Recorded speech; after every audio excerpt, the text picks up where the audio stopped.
Nigerians who are victims of impunity in government by corrupt political class are fed up.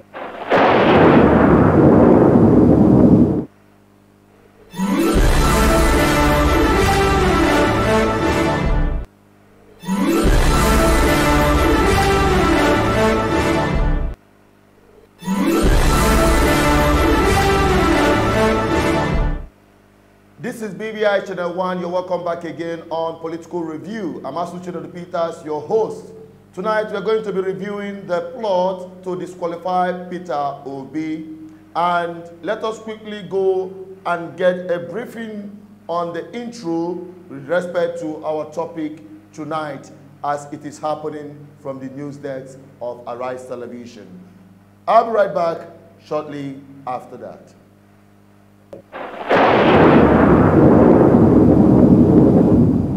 Begin tonight with a group, Tinubu Shetima Connects. They have urged the Independent National Electoral Commission to disqualify the presidential candidate of the Labour Party, Peter Obi, and his running mate Ahmed Baba Dati from the 2023 presidential race over violation. Identified that there are consequences and implications for such act.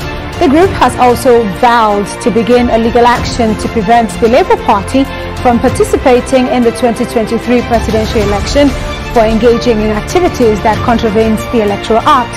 Well, the call came just a day after the national chairman of the Labour Party, Julius Abure, a lawyer, inaugurated an 11-man diaspora committee to organize fundraising activities amongst others.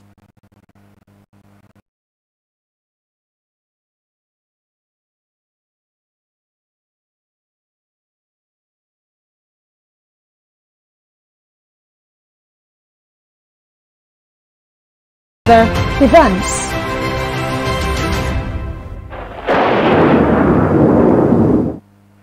We are still on BBI Channel 1 Political Review. I'm Asuchino Peters. We are today reviewing the plot to disqualify Peter Obi, and we'll be exposing every of the step all the way on this program tonight. For your information, this is a live interactive section, so when the lines are open, you'll be expected to drop your comments. You can also join a live conversation on this platform. I can see that we are having some network challenges and you'll be experiencing some kind of buffering. Don't worry, we are going to overcome that. That is part of the Nigerian factor with respect to network service. But nevertheless, we will continue on this program as I have someone from Canada, Mr. Onyeka, who will be joining me in this analysis. But before we bring him on, we are going to take a kind of a review with respect to this very issue being thrown up by APC support group who are seeking legal action to disqualify Mr. Peter Obi based on the attempt to raise funds from the diaspora. So all of that we're going to be reviewing, and we hope you join us, and as we continue on this deliberation, you can subscribe on this channel if you have not, and also drop your comment as part of the conversation. All right, let us quickly take the analysis. The first analysis will be coming from Frank Tai from Arise Television. We'll be right back shortly after that.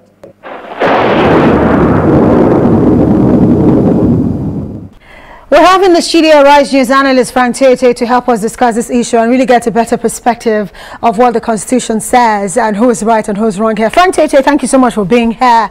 Let's take a look at the fact that, you know, Section 85 of the Electoral Act is quite explicit. And even Section 222, subsection 2, 3, 4, and 5 of the Nigerian Constitution did talk about campaign financing. For you, who is a professional on such matters, do you think the Obi campaign team, through the chairman of their party, erred in any type of way to actually get financing for their campaign from outside the shores of Nigeria. Do you think that any laws are broken here? Not yet. Not yet. Section 225 of the Constitution, which you refer to, actually talks about the possibility and express prohibition of receiving funds from abroad by a political party.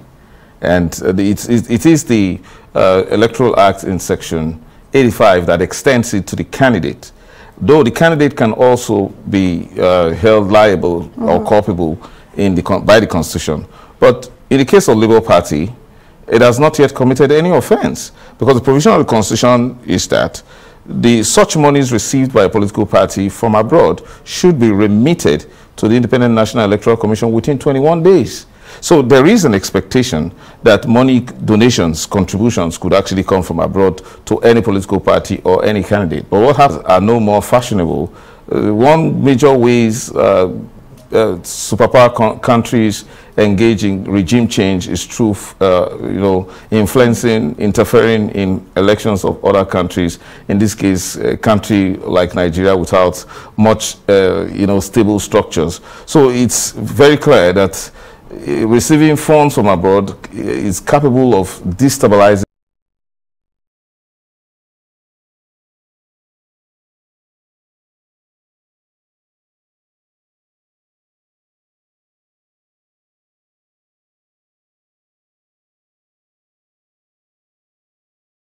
the electoral process. That's why the Constitution bars it. But the problem is, it only restricts the prohibition to just the political parties and the candidate. So what happens to campaign groups or individuals or political action committees who are able to raise funds actually and then send them in? After all, the campaign, the bar for financing a presidential election is 5 billion. So if which is quite a small amount for any political, a presidential candidate to raise in Nigeria. Absolutely. And we do have the structures to raise such kind of money. Unfortunately, regulation is very poor. Right, but campaigns, we know, especially when it comes to the presidential, is quite expensive. And if you look at the fact that just last year alone, even though there was a pandemic, diaspora remittance into Nigeria stood at about $20 billion. That's a lot of money. So having these Nigerians who live abroad, who usually would add to our GDP here as a nation, what is so bad about them really being a part of a campaign that they believe in? I'm trying to be a layman here and let you be professional. I think it's using the law. Is a thin line between money laundering or monies remitted for the purpose of financing an illegal activity like terrorism. But in this case, if you have people in the diaspora, Nigerians in the diaspora who cannot really directly participate in the democratic process of voting. So the question is, can they then fund an election? So it leaves a lot of questions to be answered. But, a political party directly setting up a committee for the purpose of raising funds abroad may run foul of the provisions of the Constitution. Right. However, the processes by which there is nothing illegal about supporting elections in our country. So if these funds come into this country in such a manner that don't resemble money laundering, they can actually be redirected to funding this election. And this is as a result of a regulatory gap on the part of INEC. INEC should make regulations as touching issues like use of short codes to raise funds by candidates, because it happened in 2015 when the APC government, APC party at that time was having a problem with the government in trying to get short code to raise quick money, just the same way short codes have been used by Nigerian musicians to raise billions. So, but the government at that time stopped it, but APC got a judgment, a federal high court judgment. I remember. So if the party will be talking about raising and easily, successfully do so with the 10 naira for any download and all that. For Barrister Frank Tiete, let me understand you now. What you're saying is legal and illegal. What you're saying in essence is that the fact that there was a committee set up above the party against the law, especially looking at in terms of Section 85 of the Electoral Act, but financing an election through proxies, maybe like groups and the likes, might not necessarily be against the law. So let me get you correct. Yes, because so long as the political party and the candidate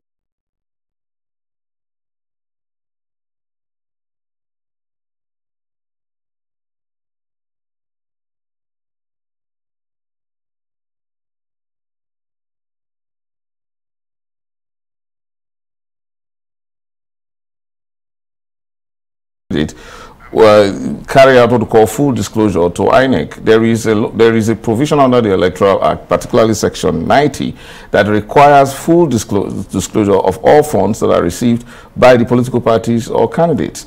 And but the chairman of the party would argue and say it's not necessarily the party members who are the ones collecting this. There was a committee to those members of this committee, not necessarily members of the party, but believe in the because there is there any law being broken there? Certainly not, because there is no prohibition to individuals and groups raising funds in whatever way, so long as they are legal for the purpose of financing campaigns. And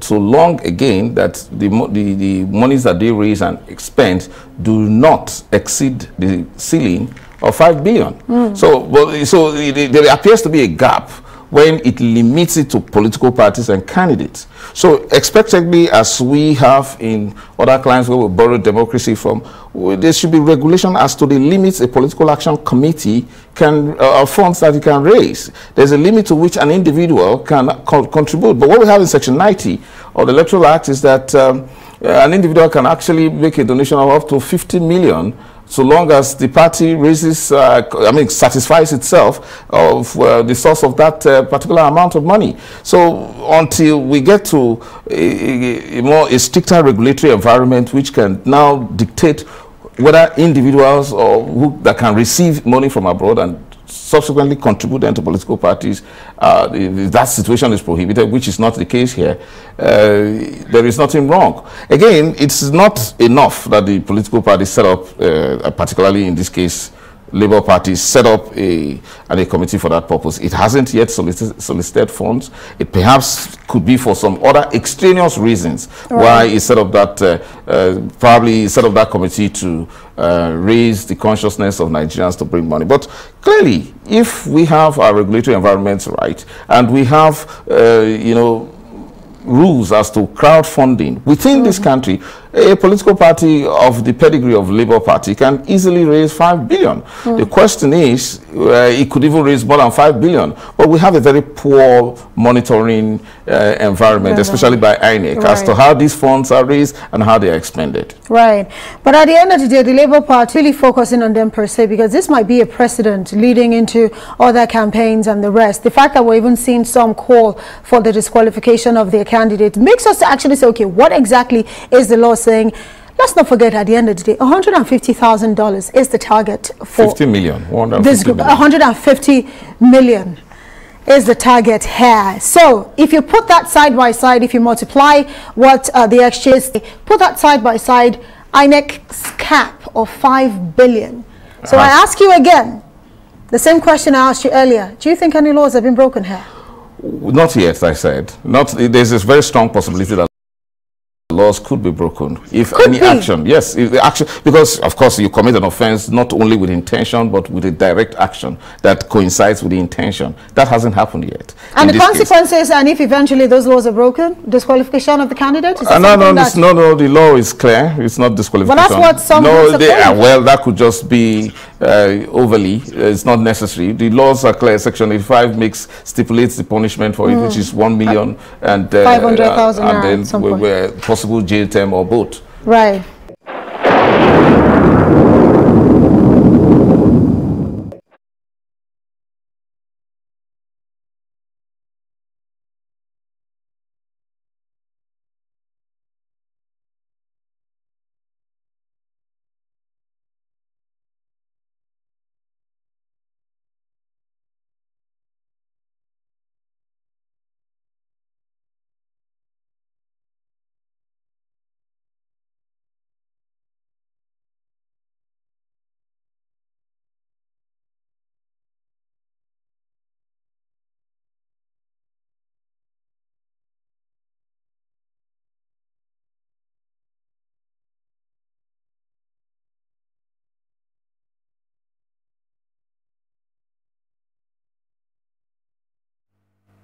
Sorry about that. My mic was off. I'm talking about the disqualification plot being put out by APC support base, trying to disqualify Peter Obi for going abroad they say he's going abroad to raise funds, that it goes contrary to the electoral law, that funds must not be raised from abroad. Now, we are having a kind of overview of the whole thing to ascertain if actually Mr. Peter Obi flouted any aspect of the electoral law as being pushed by some of the APC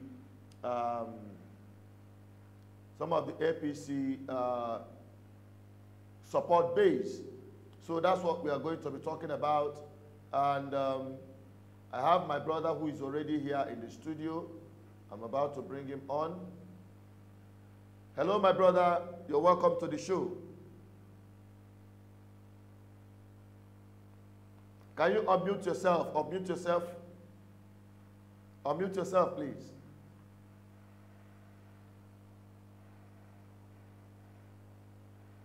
Okay, thank you. I'll unmute myself. Good. Welcome to the show. Welcome on this program, Political Review. Thank you. All right. He is reaching us all the way from Canada. And before we go deep into the deliberation and get his own opinion, we're going to also further get the opinion of some of the legal luminaries who will explain further what aspect of the law the APC support base drawing their legal action from, saying that Mr. Peter Obi has flouted the electoral law. So now let us quickly take that very point of view from Professor Abanana Paul. He was the former president of Nigerian Bar Association. So you listen to him as he put it out straight from the point of view of the Constitution. And Ruben Abati is the host from our Rise Television. I'll be right back.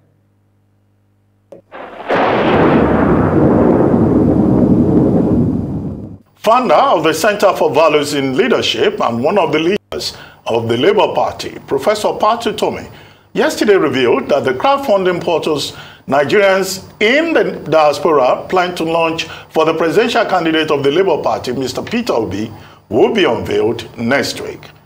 However, some leading lawyers have expressed concerns about the legality of the decision of the presidential candidate of the Labour Party to inaugurate the Diaspora Committee to raise $150 million from Nigerians in the diaspora and 100 billion naira from his supporters in Nigeria.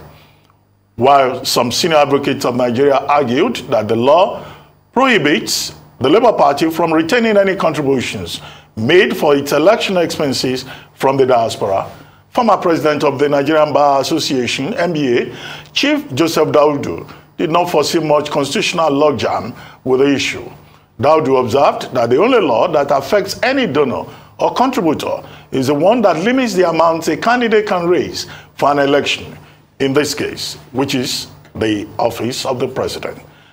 Joining us now is Professor Paul Ananaba, a senior advocate of Nigeria and chairman of the Nigerian Bar Association section on public interest and development law. Good morning, Professor Ananaba. Thank you for joining us.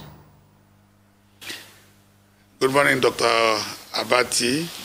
Good morning. Good morning. I just heard the prologue you went through. Should I begin to comment on that? Yes, please go ahead. That's the main issue. Is it legal to do crowdfunding and get funds from the diaspora by a presidential candidate? Simply, the laws are very clear on this.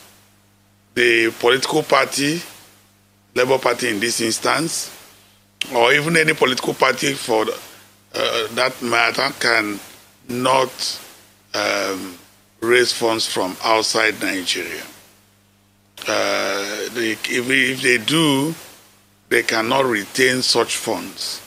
And it's a constitutional issue as much as a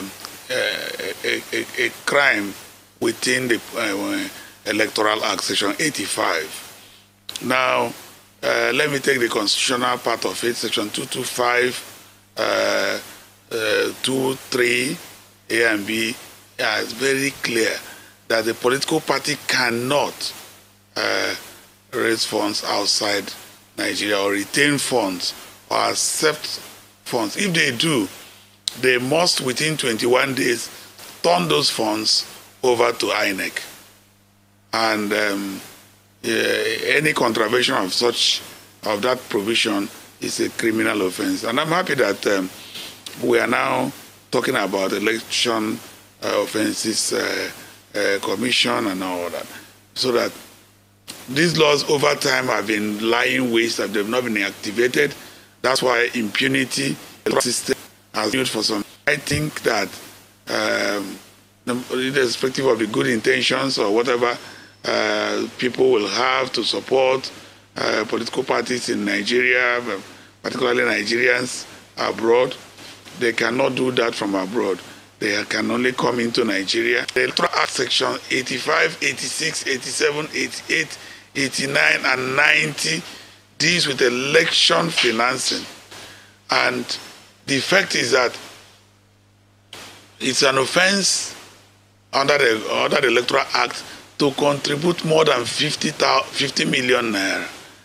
So, and if you are going to do that, INEC has to be notified. Now, maybe because Peter Obi is in the Labour Party, that's why a lot of attention is paid to it. Our laws does not say anything about the candidate. If you look at Section 152 of the Electoral Act, it does not define a political party to include its candidate in election. Now, if you also look at an election or the election position itself, the political party and it's separate. So the candidate is not covered by this of the candidate precluded from the political party is precluded. And if a political party responds, it must within 21 days report back to INEC, turn the funds over to INEC. It cannot retain the funds for more than 21 days. So I don't think that Labour Party has looked at that. If they have looked at that, they should practically warn themselves and move away from raising funds outside the country. Even when they're raising within Nigeria, they have limitations. They have to comply with the law. Everyone should be more law-abiding. No one should become too sentimental to avoid the clear provisions of the Constitution in this instance, and then the Electoral Act.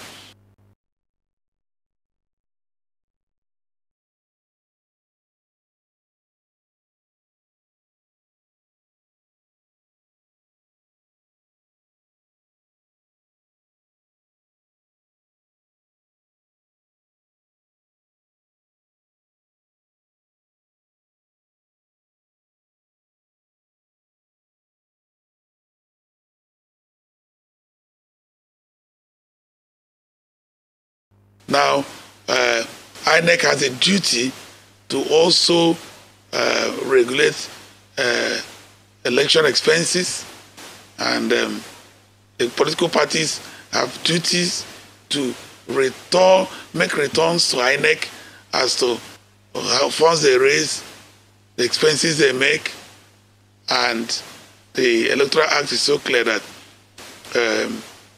those funds must be accounted for. But, you know, those are in our law books. In practice, I've not seen that happen.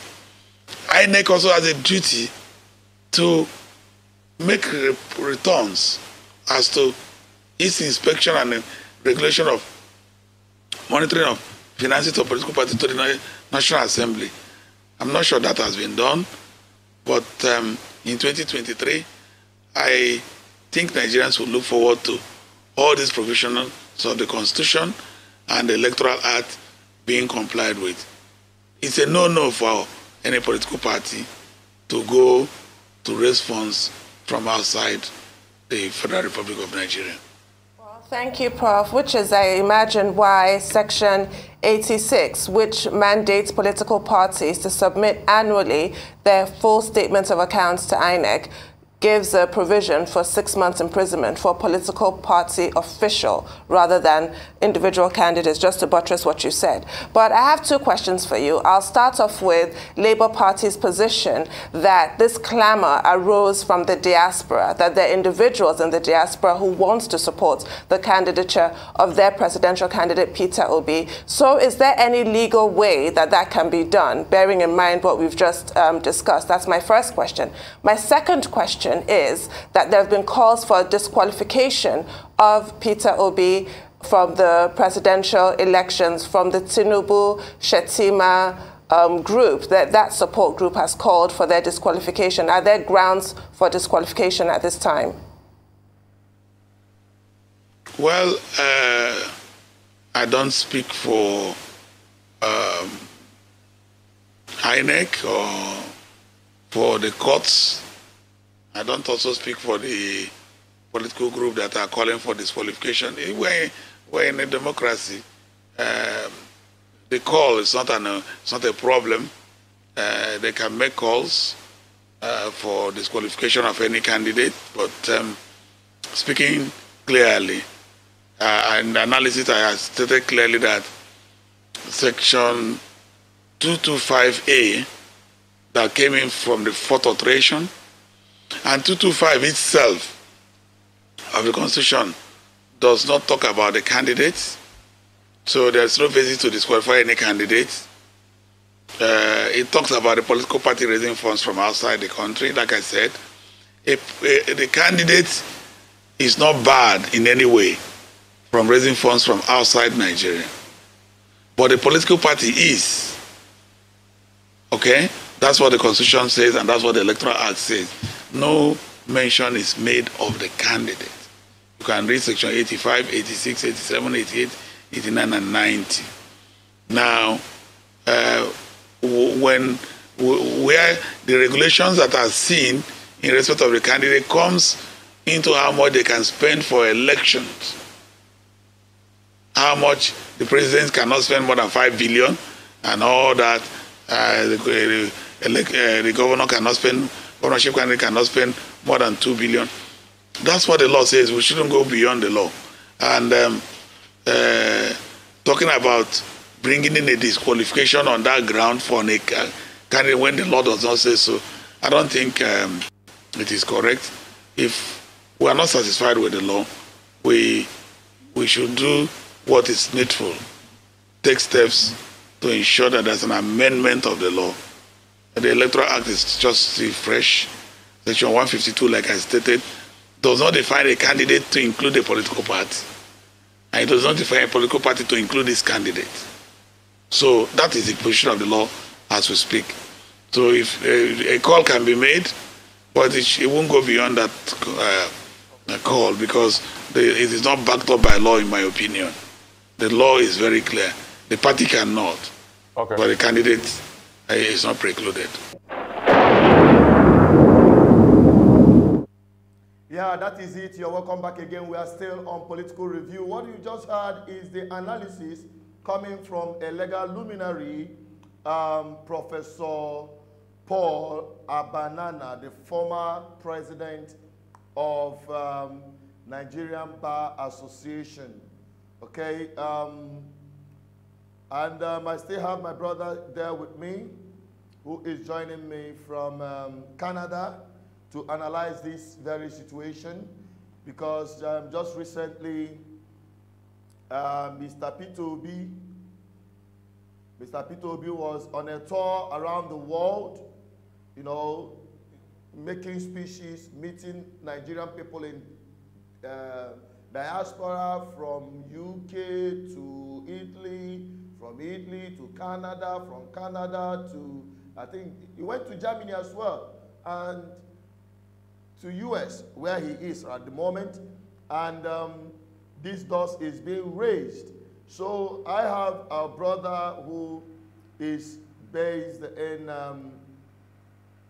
Canada, who is already here with me on this very discussion. Hello, our brother Onyeka.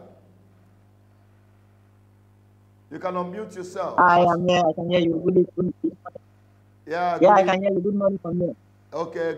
Now, tell us your opinion with respect to our people in diaspora, specifically in Canada where you reside. How did they receive Mr. Peter Obi when he came to Canada? And what is it like within the Nigerian community about his candidacy? Well, here in Canada, I think they see Mr. Peter Obi as the man of the moment. And we here in Canada, I think we have suffered a lot in one way or the other. And like for me, I can say that this movement for Peter Obi is a revolution. Just like Kenneth Okonkwo said, because here in Canada, we suffer a lot. Sometimes when they see a Nigerian man, they believe everybody from Nigeria is a thief or is a criminal, or even my Nigerian passport, I don't know where it is. I don't bring it up because I have my Canadian passport. This is how bad Nigeria has become all over in the world. And because Peter Obi now has joined the race, everybody started seeing different things. Just like what Kenneth Okonkwo said. I was talking to my friend. I said, people think here in abroad, in everywhere in the world, that Nigerians are the only people who are going to help fire because of the government, because of the situation. Without Nigeria today, the economy of Canada is nothing. It's zero. Nigeria has, like, I use myself as a case study. Here we work in oil sand. I work in oil sand. I'm a process engineer. What we use in making oil is just sand. And we have a lot of sand in Nigeria that is wasted. And I have been there because I work there. I am a manager there. And we have done a lot, me and my colleagues, my friends. Nigeria has the best talented people on planet Earth. But what is happening? Bad government. So with Peter Obi joining the narrative, everybody started seeing the light. We all started having hope. And we are so happy. People start seeing us. Oh, immediately His Excellency goes to Toronto. I know what happened. Things changed. People started seeing us. Oh, we could be wrong. This is not who these people are. And when you look at it in Canada, Nigerians are the best of the best. You can't find a Nigeria that didn't do it. But yet, because of the bad government that we have, we suffer because of our passport and everything. So Peter Obi joining the race is like something has lifted up from our burden, like shoulder, the burden we are carrying.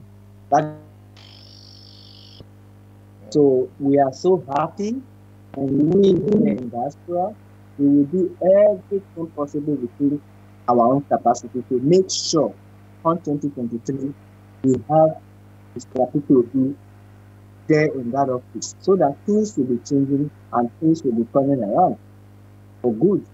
Because it pains us so much, we suffer a lot, not because we are bad, not because we are criminal. We are here for a greener pasture because things aren't working back home.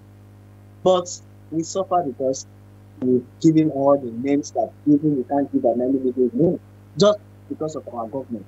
So Peter Obi has done something, has come in this nation to change the narrative. And that's why we are happy and we want to support him. And we, the diaspora, we are so happy for the first time in our life to see somebody who have come to the world to tell them that you guys are wrong. These people are not who they are because of this government. So that is why we are happy. And that is why everybody, even the child that is yet unborn, that have not known Peter Obi, that is still in her mother's womb, all of them are looking for joy. We are all looking for joy because something good is about to happen. So that is how it is for us here in diaspora and in the world. Oh, okay. Thank you, Onyeka. Now, there are some people that don't believe or agree with the position of political candidates in Nigeria, like presidency, governorship. They fly their campaigns abroad. People are really skeptical about it. And some people are saying, why would Peter Obi be going around the world? Have you seen any candidate abroad, maybe an American candidate contesting for presidency, go around, come to Africa to do campaign? Is that what it is? with you guys out there in Canada.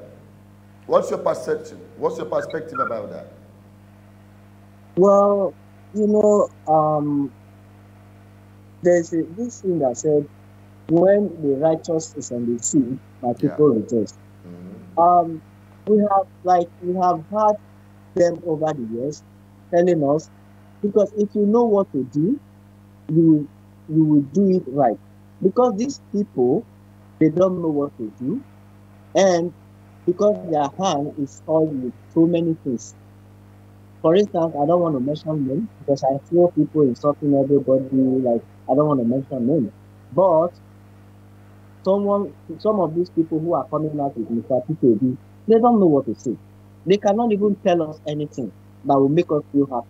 They don't even know what to do. You can imagine the so-called Nigerian presidents or whatever, they don't even know how to use a computer. They don't even know what they are doing. So how can people who don't know what they are doing come into the whole world where everything is working to tell us something we know and they know? They have been lying to us over the years. So the reason why they are not coming at us to say something, because they know that they don't have anything to tell us. They have been there before, they didn't do anything. It's only in Nigeria that you woke up and hear that termites swallow money. It can't be done anywhere in the world. It can never happen. These people don't have anything to tell us because they have been wasting our time. Over the years, there was a time people in diaspora, they got angry that any politician that comes to abroad, that they're going to deal with him. I said, listen, my friends, it has not gotten to that way. But Peter Obi, because he has a vision, he's for the people. He doesn't have any agenda for anybody that is evil. He has an open mind for every one of us. He has already told us he's not campaigning for Hausa, he's not campaigning for Igbo, he's not campaigning for Yoruba. He's for everybody. So these people, it's either they are tribality or they are sentimental or they are taking money that doesn't belong to them. If your hands are clean and you are talking to people, they will listen to you. But whereby your hands are not clean, you know the route where you got your money is not genuine, then how can you stand in the public to say, Peter Obi has been talking, he doesn't know what is moving him. I think he himself, Peter Obi, does not know what is moving him. Because the love people have for him is making them drowsy here. People are crazy here, in Canada, in US, everywhere in the world. Because a new thing is about to happen. And believe me, nobody can stop it. No man born of the youth. Yeah. Okay, that's very because why we asked that very question is because it became very important to our viewers out there and to some people who were like saying, why would a presidential candidate be going abroad? And from what we've seen so far, he's meeting with Nigerians. He's not meeting with Americans or Europeans or the government of other countries soliciting their support in this election. But rather he is meeting with Nigerians in diaspora. And I believe it is acceptable as far as I'm concerned. I don't know what you think about it, but to our viewers out there, you can join in the conversation by dropping your comment on the comment section and we can read them out. Only the relevant comments will be taken. And we also acknowledge some of you who have been joining us on this live interactive section. But don't forget that this is BVI Channel 1. Some of you have seen that or noticed that we are off the radar for about 3 weeks. Our channel was shut down by those who don't want you to hear the truth, because this platform stands on the truth and we expose every bit of the attempt of corrupt politicians to take over power. So if you want to be part of this conversation, you can drop your comment on the comment section, or you just call our direct line. The numbers are here, +234 8104545 or you join through the WhatsApp. My brother Onya, can you hang on? Let us take this first call. All right. I think we've missed that call. We've missed that call. We hope that the person is going to call back. And we hope that the person is going to call back. Don't forget, you can be part of this conversation. You can call +234-8104-545-533 while we continue in this conversation. Now, Onyeka, now tell us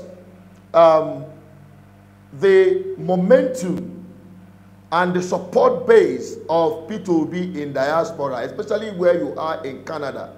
Are they willing to support Mr. P2B? Because from what we are seeing today, they are afraid, the APC ruling party is afraid of the fund that would be raised by Nigerians in diaspora for his presidential campaign, saying that he had, in fact, they already said that he had violated the electoral law, that he should be disqualified.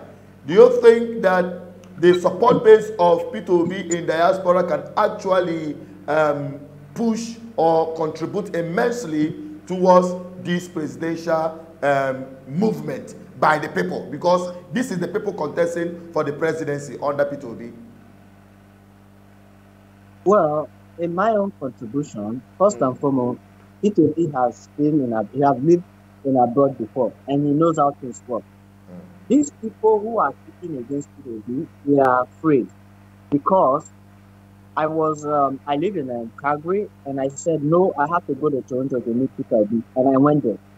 So everybody cannot see him because there's a lot of crowd there, and in abroad here, the white man will tell you, this call is going to accept only 5 people, and that is how they do it. They like coming millions. They don't care. That 5 people, they will let you in. So that's what happened in my case. I couldn't see him, but I was able to cite him, and whatever he said. So that is how things work there. So in the respect to the question you asked, they are afraid because first of all, they say P2B don't have money, and P2B don't give shit. It doesn't have pressure. We, the diaspora, we know what we suffer here, how we send money back home to help people, which Mr. P2B has made it clear to us that it's not supposed to be so. You are living in abroad. When you are coming back to Nigeria, you have your people on ground who is going to take care of you. I know what's happening. Anytime I want to come back from Nigeria, I have to gather some money, work up my money up to raise some money because I know when I come there, I'm going to be ATM machine to everybody I see. People will be coming with problems because I don't blame them because of the situation of the country. So why they are saying this, that we shouldn't have P2B to not seek support from diaspora and whatever, because they know, because of the track record of P2B, it's going to get the whole world from the whole diaspora. I don't even see, even the white people. Okay, I will tell you something that will shock you. Canadian women in the diaspora, not in diaspora, Canadian Women Association, they promised to give P2B 8 billion if he wins the election, not in cash, but they pay subsequent, and they're going to pay it little by little. That is to tell you the love they have for P2B. Now, they are saying they want to disqualify P2B for taking money from diaspora. Then I look at myself and ask, these INEC people, how do they know? I have a picture that people sent to me, Tinubu and the rest of the people carrying bullion of money. They never disqualify them because they are afraid. They see the revolution of Putin coming. The number of Nigerian children that these people has thrown into poverty is too much. It's getting too much that we don't know what to do. I told you because of these people, we have a bad record everywhere. But we are not like that. That is why as P2B have come into this thing, into this picture, all of us here, even if we have nothing to eat, for supporting a good man that is going to change this. Because we cannot bequeath our children an anarchy. A place where there is law and where there is no law, where there is no orderness, everything is just done anyhow, without traces and without nothing. All right.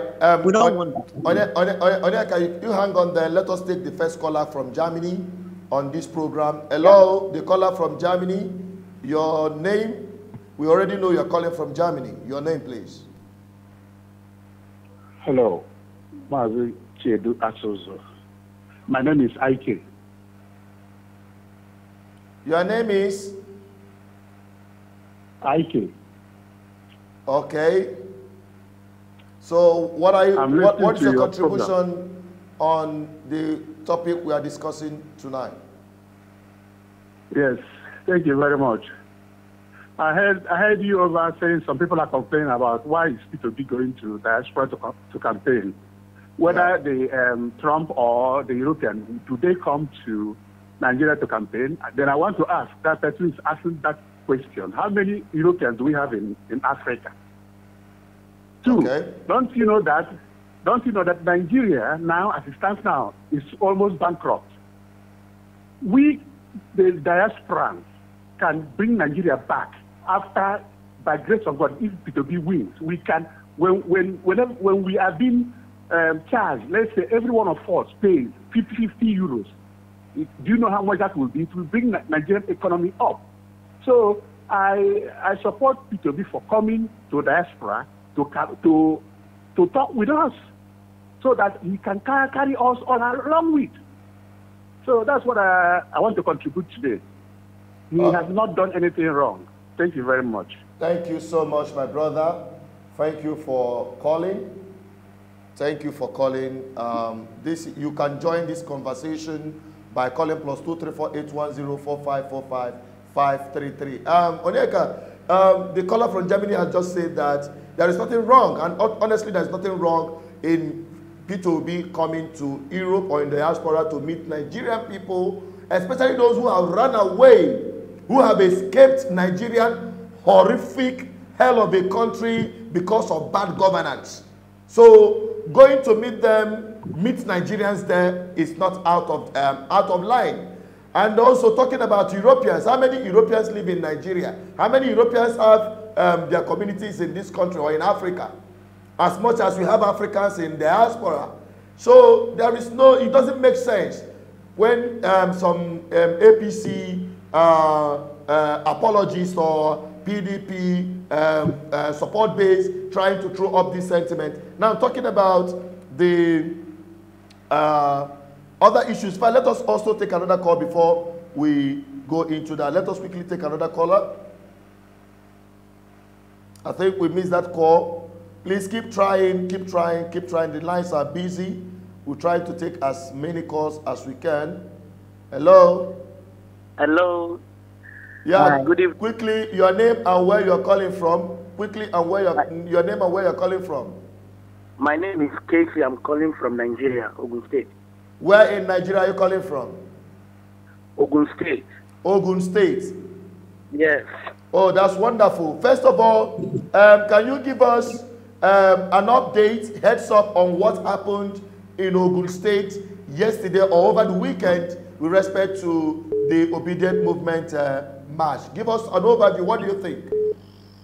It was incredible, and to my surprise, I wasn't expecting the Yorubas to come out in that numbers, but this, like my brother said, this is a revolution, and the people came out in their numbers, and they came out without nobody funding them, with the same mind, with the same goal, with the same, in fact, I can really say everybody is tired. Everybody is just tired. And all these they are trying to do, saying that the diasporas should not support Obi's campaign, I think it's just like eating up their rights. Take, for example, the diasporas contribute large chunk to our revenue in this country, and yet they don't have access to vote. And you're not telling them that they don't have right to also support who they feel that should come and change things in Nigeria. It's just like beating them and asking them not to cry. I don't know whether you understand what I'm saying. Of course, you understood perfectly. You understood perfectly. You collect their money. You did not place an embargo when you generate revenue from them. And now you are saying that they should not even partake in the politics of who determines the money they send to the country on how it should be spent. And actually, we want to also use this opportunity to inform you that whatever law that prohibits political parties from raising funds from abroad do not affect the candidate himself. The candidate can get unlimited support from anywhere, support base abroad or whatever. But what the law is saying is that the political party cannot source for fund outside Nigeria. And they cannot spend, I think, about 5 billion naira from their campaign budget. They cannot spend above 5 billion naira when it comes to presidential election. Okay, so that is the point of the law. So those APC support base who are making all this noise are just afraid of what the tsunami, the political tsunami that is gathering momentum backing Peter Obi presidential candidacy. I think that is the true picture there. What I just want to say is that it's high time those people know that our mumu don't do in this country. I like that. Our mumu don't do. This is the time we are going to vote. We will stand by our vote, and we will be there till our results are uploaded. And this is what I tell everybody around my environment. Cast your vote, be there till they upload the results before you leave. And I want to use these opportunities to tell the people who are listening to you. But as soon as the campaign starts, let's do the campaign house to house. And those that have the PVC, let's begin to coagulate ourselves together. That is how we can make the movement more effective. Thank you very much. Thank you so much. What's that your name again? My name is Casey. I'm calling from Ogun State. Okay, you can join us on our WhatsApp platform so that you will be properly integrated with GGM, Good Governance Ministry, one of the support base of P2B movement. Okay, thank you very much. Thank you. God bless you. And let us quickly go back to our brother. Onyeka, you just heard what the guy said. And let's go back to what we were discussing with respect to the readiness for Nigerians in diaspora to fund Peter Obi campaign. Just like I've just stated that the electoral law do not prohibit Nigerians in diaspora. We've seen people, individuals, donating their houses, donating their cars, donating their workplaces, you know, their facilities for this campaign. Ordinarily, these are things that goes into the budget of political party funding and the rest of them. But along the line, when we bring in some of the resource persons from party aspect of it, we'll be able to discuss if actually those violates or if all those things are being, cumulated into the budget as stipulated by law. Now, coming to the Nigerians in diaspora, you say they are ready to fund Peter Obi movement. And there are so many support base, there are so many support groups, there are so many people who are ready to, carry out this door to door, just like the last caller just called now and said that when the campaign starts, we go door to door in all community. GGM is already doing that, and you are there to represent GGM as an ambassador of GGM in Canada. What do you think can be done to ensure that this message is taken to every nook and crannies of all communities in this country?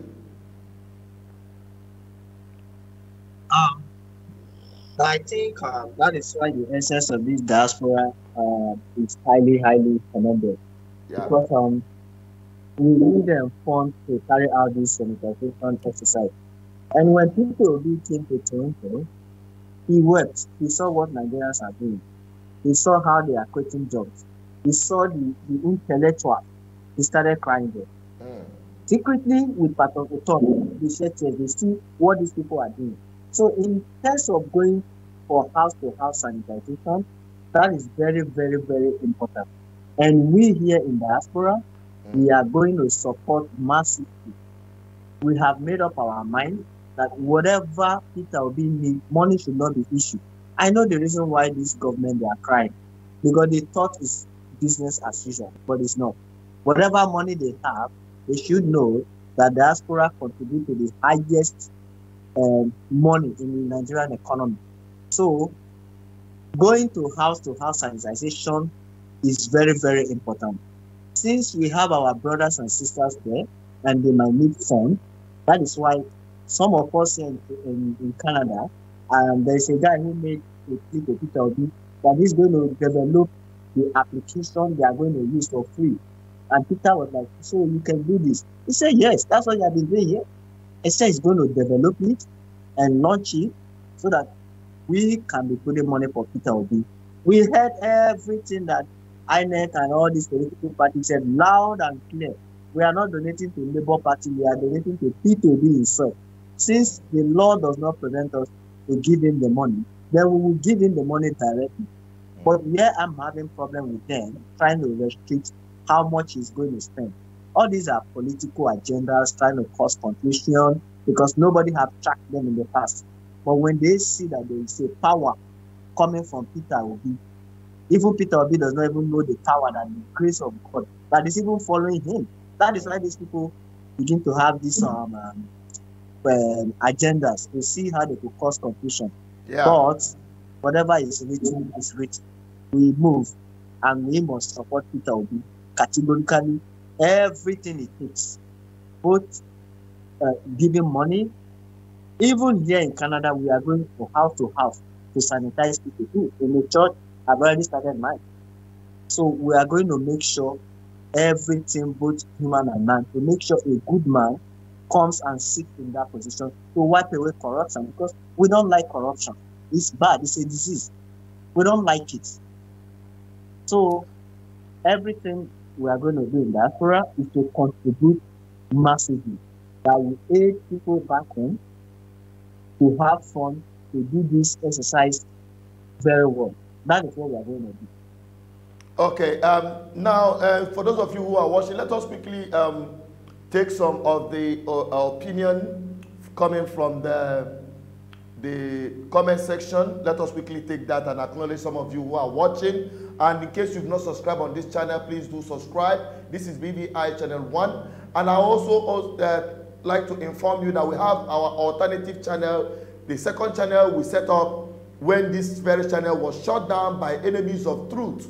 Those who are working for the same corrupt politicians who are paying a lot of money to target, they call us social media influencers that are influencing this obedient movement. They try to shut us down. So we set up an alternative channel, BVI Channel 1 Plus. BVI Channel 1 Plus. On our page, you can find it there, or you can just simply search BVI Channel 1 Plus.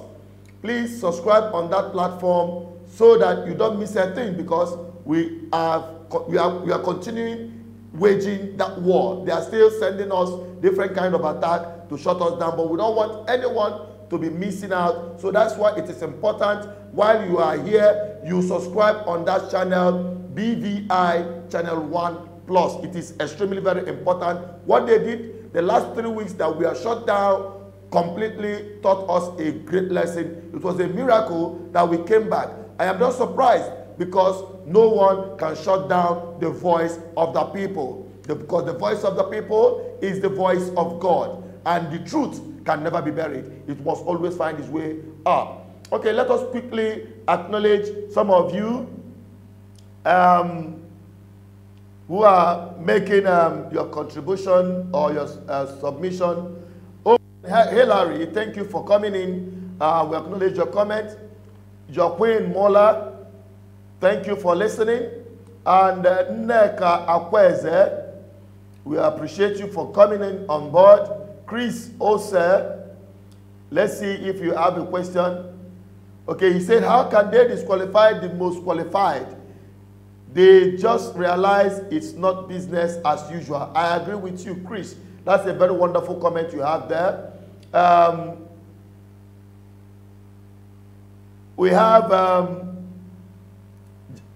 Jacqueline Mbala Fidel. We appreciate you.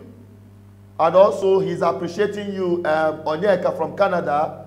He's appreciating you coming on the live program with us tonight. Also, we have Grace Chika Ogudo. She said, or the person said, please, they can't do nothing. They are just joking. They are not joking, though, to be honest with you. They are very serious. This is an act of desperation. And you know, when you are desperate, or when someone is desperate, they commit blunders. So that's part of it. It sounds like a joke, but trust me, they are serious. What happened to us personally on BVI Channel 1 is a big lesson. They even had the guts to reach out to me and tell me that, yes, we've gotten your channel down. They reported several videos thinking that that is the end. But surprisingly, we came right back again. Let us quickly take this call while we continue on this very discussion. Let us, hello, hang on. Let's bring you on the caller on the call line. Your name and where you're calling from, please. I'm calling from Lagos. The caller on phone, your name and where you're calling from, please. My name is Francis. I'm calling from Lagos. Okay, Francis, you're calling from Lagos. Give us an update with respect to your opinion or view regarding P2B candidacy and what we're discussing tonight. Hello? We can hear you.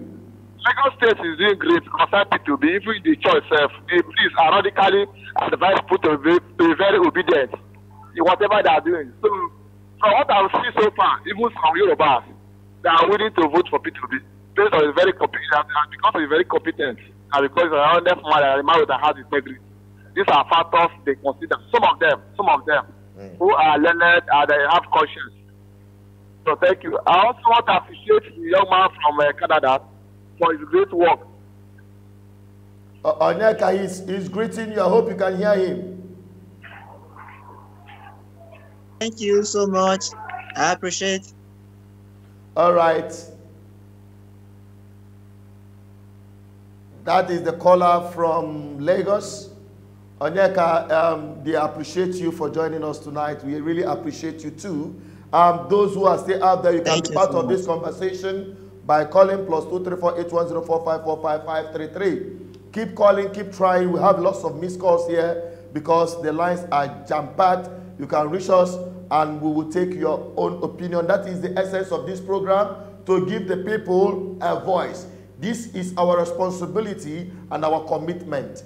Okay? Let us go back again quickly to take some of the other commentaries from the chat box. Then we'll come back to you, Onyeka, as we continue in this deliberation. All right, we have so many other people coming in, but let's quickly take them one after the other. We have Fortune Ezugu.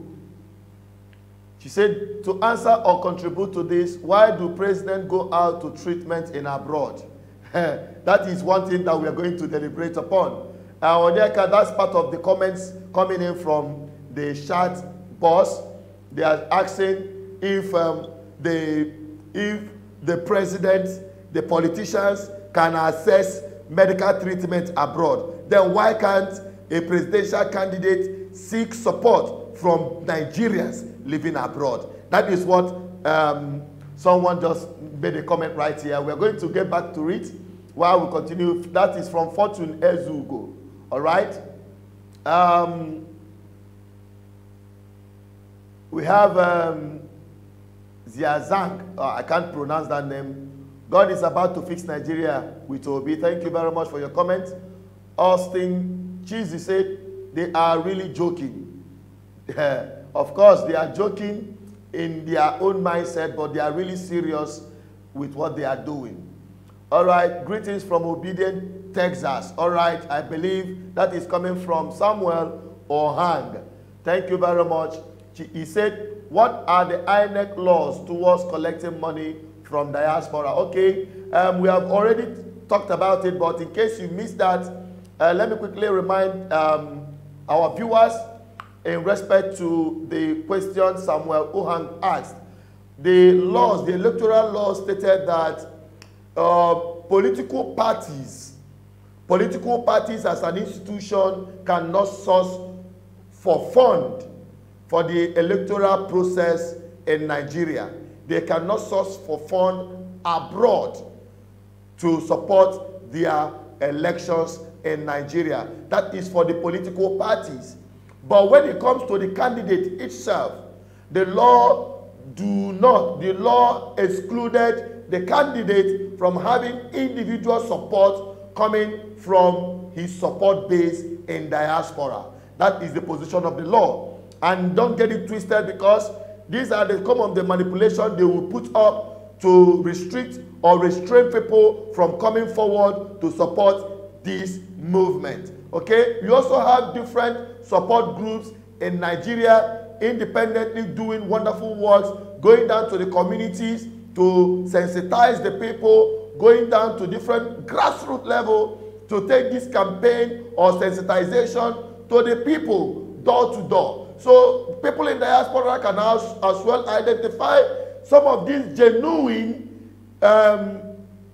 platforms, genuine support base, GGM, Good Governance Ministry, which I happen to be the leader, with other of my team members across the world, are going to communities, from communities to communities. You'll be seeing some of the updates, and we'll be republishing them. In case you've not watched it, you can see them on BBI Channel 1+. And we also continue to go on this community-based sensitization. Okay? So please, those in diaspora should not be discouraged for anything with respect to this very topic or issue. Your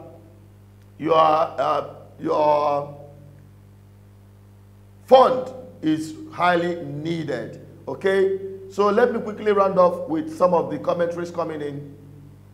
We have I can't, in fact I can't English. All right. Johnny Wise, as Emma said, we are not ready to listen to Shay. They are saying we are not begging them. We will do all it takes to take Nigeria back from these never do well politicians. That is coming from Johnny Wise, as Emma. All right, we have Owe English said, we don't do any election. I don't understand English. He said, we don't any election. People are dying every day, and you are talking about election. Okay, this one doesn't even believe in election. Okay, don't worry. As time goes on, you will understand that it is important you go out there and be part of the electoral process. The biggest protest against corrupt, wicked politicians that have made the lives of Nigerian people miserable is to vote them out. That is the biggest protest against corrupt politicians. So for you to sit back idly and say you're not going to vote, and you keep back, and this same politician go back to power, you will continue in your misery.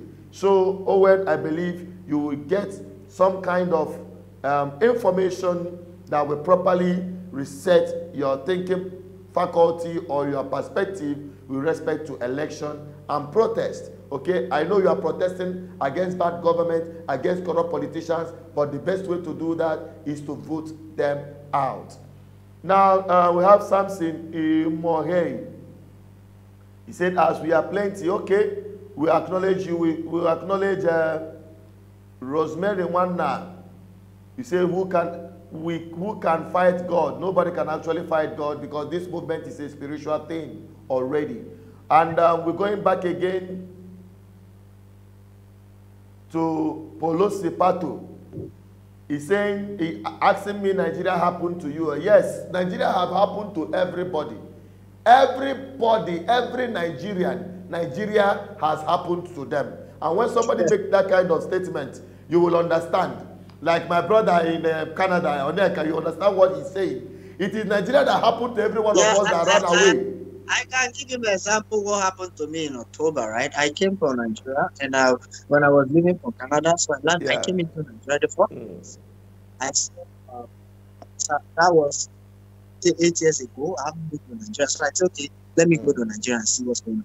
When I landed in Nigeria, when I was living in Canada, they said, okay, where is your passport? I gave them my Canadian passport, and nobody was harassing me. It was only the air hostess that was looking at my passport, and I left. When I came to Nigeria, it was horrible. There is police, there is road safety, there is army, there is NDDC, there is PDP, there is everybody. They were harassing me. The last woman I met, I didn't know she's from my state. And she said, where did you get all this phone for? because I bought phone for my uncles and I don't have any naira with me. So they were asking me for money. And I said, why would you be asking me? I was scared. I became afraid because he was having gun in the airport. Nobody carries gun. And I was like, what are you doing? What is going on? She said, you have to open your bag. Then I opened it. And she was searching my bag. I'm like, Jesus, I didn't commit anything. She opened it and she saw some phone, laptop. I bought things for my sisters and my siblings. And it was something that I was interested. It was about 15 pieces. He said, where do you work? I said, I work as a process engineer. I showed him, say, where's I said, I give him an ID. Can you read it? And he said, maybe he said, Yahoo. I said, okay, whatever. I don't know what they call it. So that is how bad Nigeria can be. If you say Nigeria, it has happened to me, and they kept me there. And I said, I'm not going to do this to anyone because I didn't come to send money. They don't know me, I don't know them. They have to talk to me. That is Nigeria happening to you. To me. Where has it happened to in this world? This happened to where they are me. I work for the it's not an easy job. It doesn't make sense if you're working there, very special right? And he was with me, and he said, wait a minute, I said, I gave him, oh, you are from my state, I don't know the state you are from, I don't know you, you don't know me, even if you are from the state, I don't care. But because you are also from dollar in your back, it's not your money. That's not I work for the money and I'm being paid and I'm coming home to see my people. So why are you harassing me? They put all my bags all my luggages, all the clothes I bought, new clothes, they put it on the floor. And there was a guy, the guy is from Ebonyi State, I don't know him. He was like, oh, this is my, why are you guys doing this? I said, I don't know. I said, look at all these clothes I bought. It's label, it's dollar. Then how does it, like, I was so confused, like, what is wrong here? They kept me there, and I was tired. After flying for like how many hours, I stood there for, this is 3 hours. They were negotiating what to do. I told the guy, when you take me to anywhere, you're going to be in trouble, right? Because you don't know who I am. So luckily for me, my siblings came, and that was how they started. I don't know what they did. I don't know if they end up giving them money, but I said, I am not going to release the dollar I have here for you people. It's not done anyway. I'm not going to do that. So Nigeria has happened to me. No, Nigeria has happened to everyone. Although we just lost you, we just lost your visual. We just lost your visual. We hope that we are going to reconnect your visual again. You can check your video and check whatever had happened. While we continue on this conversation, don't forget we are still. Yeah. Yeah, I'm here. Okay. All right. Okay. Yeah. I think we've got you back again. Yeah. Well, Onyeka, it's a sorry state. Let us quickly take this call as we proceed on this program. Hello. I come.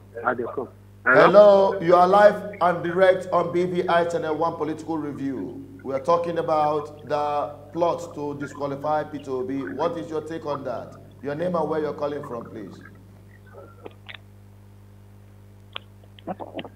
Hello? Your name and where you are calling from. Wait, I'll call you back later. Sorry. We are still live on Political Review. We are talking about the plot to disqualify Mr. Peter Obi. This very question, Onyeka, this guy raised, or the very issue this guy, the comment we just read, talking about politicians who travel abroad for medical treatment have made laws in Nigeria that people who are living abroad cannot support a political candidate in Nigeria or fund his election. How do you see that? How does it sound to you? Well, first of all, you know, nobody sees a fire and puts his son or his or her son or his sibling into a fire that will be burning. That's the first thing I have to say. Yeah. When we were here when they did in 2000 and what's the last election before Buhari came in, we saw all the narrative. It's the same Buhari. What pains me so much in my own life is we hire people who don't know what to do to become the president because they have money. because they have money. They don't know what to do. They don't have knowledge of why they are there. They don't have sense. I've been in this abroad, right? If the white man is telling you, if you based on possibility, that you can do this and do this. If you are not producing the best, you're going to get it. That's the thing. So, unfortunately, Nigerians are people, they produce people that they don't know what to do. They don't even know. If you ask people this question, you can't economy. What is economics? They don't know. So, talking about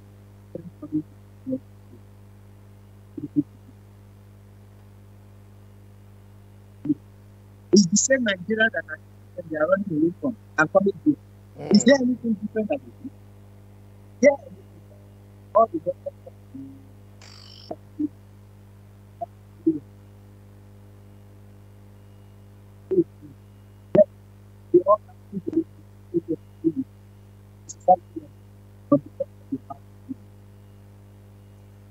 We are sorry, we are losing your voice a little bit. They are running away from the people in Nigeria not to treat them. Are they not the same Nigerians that are here, that are still the doctors that are going to treat them? Yeah. So, if they have done things right here in Nigeria, would they be coming abroad to take the treatment? No, it's not possible. You cannot see Justin Trudeau going to the United States to take the treatment. It is not possible. Because you have to have faith in your country. They know that they have been putting the country in a mess. So that is why they don't trust anything that they are doing there. Even they sitting there, they don't trust themselves. So they don't trust anything. I have a problem with Nigerian government. Me and my friend, we are talking. Buhari will come with Nigerian flight and park it there and be taking treatment and not realizing he's paying for parking spots. And this is costing him money. No president in the world can do that. But Nigerian president, nobody cares. Because they are the same set of people. Yeah. That is why we thank the Almighty God for bringing somebody at this time to come and rescue Nigeria, because Nigeria is in oxygen. Nigeria is sick.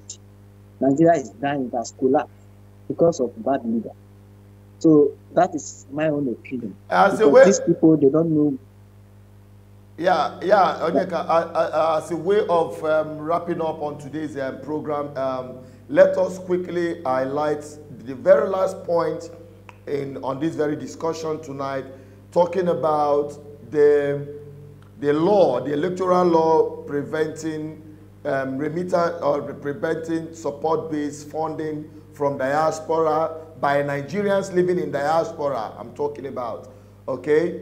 Now, and people are saying during the COVID-19, it is on record that the foreign remittance coming in from Nigerians in diaspora back home to support their families, to support some organizations, to support some businesses, amounted up to 20 billion. That's huge. Now, why are they now restricting the same Nigerians who are one of the lifelines of Nigerian economy through their remittance in Nigeria? Why are they trying to block it? Because they believe that something bigger than them, something they have never witnessed before, is happening already. So what is your perception about that, so that we can conclude our conversation tonight? Okay, my perception about that, during the first of all, I thank you for giving us really the hour, please. And I thank everyone who have listened and those who have made their immense contribution to this. And my own contribution to us is during the pandemic, we were able to receive money from diaspora. You know, I cry every day for Nigeria. When good thing is coming to Nigeria, they don't want the good thing. They always want us to remain where we are. And they will be growing, everybody will be coming down. Because if the diaspora want to bring money to support good governance, and they don't want it, they only want the diaspora to bring money so that they will use in feeding people, it's not done anywhere. It's the same money. So in my own opinion, what I'm trying to say is all these are political agenda. They want to use it against P2P. But Here's what I said. There is no way darkness can cover light. It is not done anywhere in the world. The light must surely subdue darkness. So, in as much as whatever they do, they are just trying to look for fault. And Mr. Peter himself, before of course, he's intelligent. Before they set a trap, he has already diffused the trap already. He has already seen ahead. That is to tell you the level and the spirit whose God has been carrying him along. Because we are tired of criminality. We are tired of stealing. We are tired of... There's a way you have money, you'll be tired of your money. You don't know what to do with the money. But these people, they think the only thing they want is for them and themselves and their family, but it is going to change right now. That's my own opinion right now. It's going to change. Whatever they do, or everything that they're saying, they're discriminating, not for him not to take money, because they see that the people in diaspora does not support nonsense. We don't support evil. We don't want evil, and we wish Nigeria the best. We wish good for Nigeria. We want everybody to be happy, have food, have everything at their disposal. So that is why whatever they do, for us not to support Mr. P2B. And I heard them when Dr. Abati was saying, this morning I was listening to news, if they want to give the money, they can donate the money to their Naira account. I say, whatever. Even if you guys don't want it in dollar, we have it in Naira. We are going to fund this man, whatever it takes, because we want everybody in Nigeria to live in peace, harmony. Nobody is begging anybody for food. Nobody is looking for food. Nobody is stealing. Nobody is running inside the bush. Everybody is moving at the same place, at the same angle, at the same direction. Here in abroad, during the COVID, everybody, I say everybody, stay home, keep quiet. I know my people in Nigeria will not find food. If I'm not working, they are not going to eat. It becomes a problem. So these are the narratives that we want to stop by using our money to support good governance. Thank you. There is nothing they are going to do. Whatever any means they want us to support with, they should tell us. In as much it's not going to jeopardize their law, we are going to do that. So much. Thank you so much, Onyeka, for joining us. Onyeka, it's a pleasure to have you join us on our program, Political Review. And I want to our viewers out there, and as the Archbishop Good Governance Ministry, the voice that has been speaking from the wilderness about this day had come. Onyeka is moving forward, ambassador in Canada, Good Governance Ministry, GGM. So, Onyeka, it's a pleasure to have you on board as part of our team, because we only want people who are of like mind, people who are driven by passion for good governance, people who understand what it takes to transform our society for good. And they are doing it without having any personal interest. And they are pushing for it for the public interest. You are welcome. Congratulations for being part of the movement, the obedient movement, through Good Governance Ministry. Good Governance Ministry is a political movement I and my team set up a couple of years back to sensitize, to mobilize, to educate Nigerians on the importance of them getting involved in political process to retire corrupt political class. It seems it's not going to see the light of the day, but thank God today many Nigerians are embracing this revolution, the ballot revolution we've been preaching, and we are raising men and women from across board, home and abroad, as ambassadors for good governance, ambassadors of GGM. So if you want to be part of what we are doing, if you want to take part in this process, if you want to be part of history to transform and to free Nigerians from the impunity and corrupt institutions you have as government in this country, then you identify with GGM. You can reach me directly even after this program through this line on the screen, +234-810-4545-533. Okay, to be part of what we are doing. And I can tell you, we will ultimately, together as a family, liberate the Nigerian people from the hands of corrupt politicians. And like I said, Onyeka, you're welcome on board as our ambassador for good governance in Canada. Thank you so much. We are looking forward for you to bring it together other obedient Nigerians who are scattered in Canada to support and to push for this ballot revolution through what GGM is doing. Thank you, Onyeka. We will continue from here, and we appreciate your time.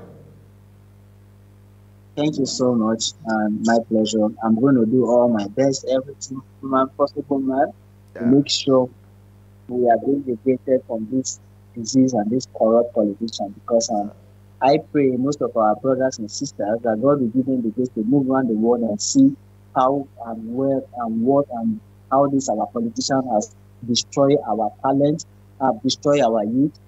No Nigeria, no Canada. Everything you are seeing here is created by Nigeria. No Nigeria.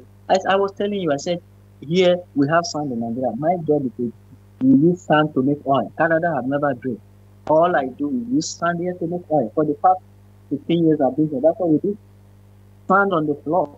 What is wrong with Nigeria? They have so many sand everywhere. These politicians, they come here, they do nonsense.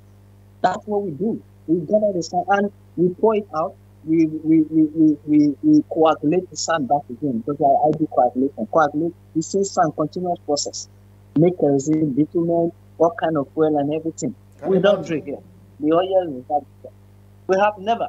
So this technology, we are the one of it. I am part of the technology. Nigerians have one of the best people there in this technology. We have many engineers there doing this. Then we have more than 50,000 people working in those refineries. Why can't they do this in Nigeria? What is wrong? Who are the people operating it? Are this not in Nigeria that the government said they are lazy, they can't do anything? What is wrong? What is happening? These are the people who are doing work for themselves. But they are scared. If you tell any Nigerian, are you coming to Canada? Nigeria say no. Even the government here says, Nigeria, don't go. Stay here. We still value you guys. Don't go because of what is happening. So this is how the level of insecurity and life has been. So we are continuing to pray for Peter while we are supporting him with our money to bring this good governance back home, so that everybody can be happy, it can be peaceful, life can change, things can change. We are not animals. We are not animals. The government has turned everybody into animals. See them, people running after them, worshiping them because they have motive. When everybody has motive, everybody has cars. So these are the things. The technology moving Canada and United States, this Nigeria, they can't say no to that. The white man sitting in the south not doing anything, but Nigerians 5 o'clock, they've gone to work. They do what they want to do. This is the same people. So what is wrong with our government? Because when we say this, most of the people, I know, I follow everything because I learn not to insult people, but most of the people, they are insulting people. Oh, he doesn't know what he's going to do. It's the same people. It's an Igbo man. No, we are not talking about Igbo. We are talking about who will deliver Nigeria from sickness. Who can lay his hand on the head of Nigeria to be healed. Because Nigeria is in oxygen. Nigeria needs everything to survive. We are not surviving. Because our brothers and sisters, most of them who are not highly exposed or whatever, when you are telling them this about good governance, some of them don't know. They will tell you, oh, I'm not supporting any party, I'm not going to get my card. We get your PVC. It's going to help. Don't stop saying, I'm not going to vote. I don't support any party. They are the same people. No, they are not the same people. Get your PVC. If they have allowed diaspora to vote, I will get my PVC. And I'm going to vote and change this bad government, because it pays me so much. If I was in Nigeria, I would have been somewhere else looking for money, looking for food. Can't even feed myself. The same thing they have there in Nigeria, they have it here in Canada. How come these people can feed themselves? I'll tell you one story. Food is like punishment here. It's like punishment. You don't know what to do. Then how can you tell us to come back when we don't know, we don't have food to eat? Not that we don't have energy to work, but the government threw everybody into poverty. They pack all the money. They celebrate criminality. That is why God has brought out Peter Obi from nowhere to stop this mess that this government has been doing. So I thank you so much, and I thank you for this wonderful opportunity. More things is here to happen. For me, I will do everything possible, both man and humanity, to make sure this movement in Canada here, in the location where I am, the area where I am, that P2P is highly supported, and we are with him. We are praying for him. We are doing everything. Even if it's from the north, we will support him. Even if it's from the west, and as far as he has good intention, we will support him. So God has bring it out for us in this generation, and we are happy. So thank you very much, my brother, and thank you for your forecasting and everything you have been waiting to sensitize people. Thank you very much, and may God bless you. All right, thank you so much. Thank you so much. That is Onyeka. And before I let you go, one of our team is on the phone right now, and I believe he's just joining us, and you would like to hear his own perception or perspective, whatever you might call it. NDBC, you're just joining us. We are wrapping it up on political review. What do you have to tell our people, and especially our newly appointed ambassador for GGM in Canada, right here with me? Yeah, thank you, Chinedu. Thank you for the wonderful job you are doing for our people. Seriously, you ought to be decorated for what you've been doing and what you have done so far. You remain the Archbishop of GGM, Good Governance Ministry. And it's our dear brother from Canada, the GGM ambassador. You know, I've been listening. You've just said it all. You've said it all. You've said it all. Everything you said is in order. What do I need to add more? The only thing I would say is that Nigerians are quite talented. Nigerians are hardworking people. Nigerians can turn stone into bread.